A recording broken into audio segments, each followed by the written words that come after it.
And good morning again, and a glorious Wednesday, a glorious Wednesday, I say it is. And we're in the dry season in Trinidad, so you know what? We're having bright sunshine.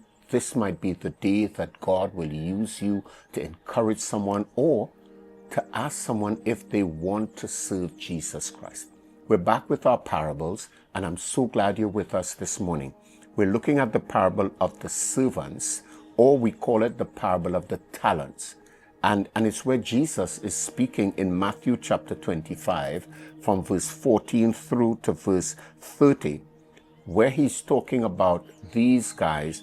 And he says again in verse 14, again, the kingdom of heaven can be illustrated by the story of a man going on a long trip. He called together his servants and entrusted his money to them while he was gone. He gave 5 bags of silver to one, 2 bags of silver to another, 1 bag of silver to the last. And by now you know the parable. The 3 of them, the one with the 5 bags multiplied it and got 10 bags. The one with the 2 bags, he multiplied it. He ended up with 4 bags. The one with the 1 bag buried it and brought back the 1 bag. And Jesus called him a wicked servant, because while he would have received the talents and the ability and the time frame in which to multiply it, he did not. And clearly the parable is saying we're not all given the same responsibility or the same amount of ability, but we're all given the same time and opportunity to grow what God would have given to us. And yes, God would have given to us significantly enough so that we're able to execute his will, so that we can bring back more than what, if God gave us an opportunity to accomplish something, to shoot at something, the abilities, the talents, you've been given a specific amount, and you've been given the context, the opportunity to grow it, to be a person of influence in the sphere that you are. And you've been given all of that. Now God is expecting you to do with it what he wants you to do, so that it might be multiplied. Now the Bible says the owner would have left and gone to a far land, but he's coming back. And I want to put in the message right now. Jesus Christ is coming back.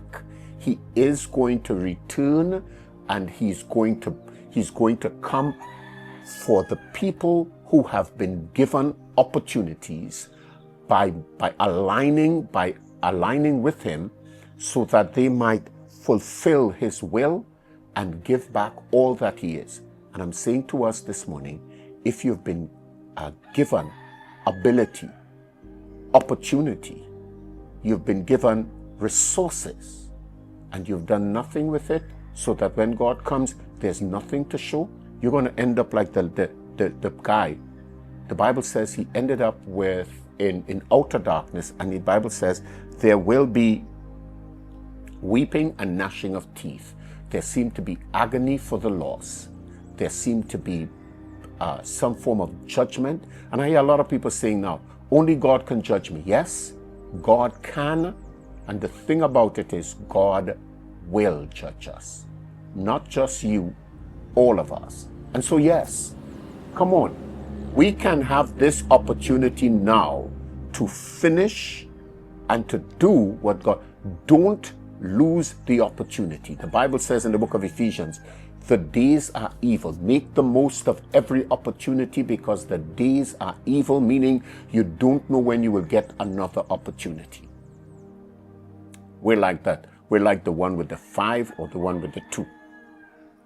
We're going to do everything in our power to execute, so that when Christ comes, he finds double the amount that we were given, because our investment is for real. God bless.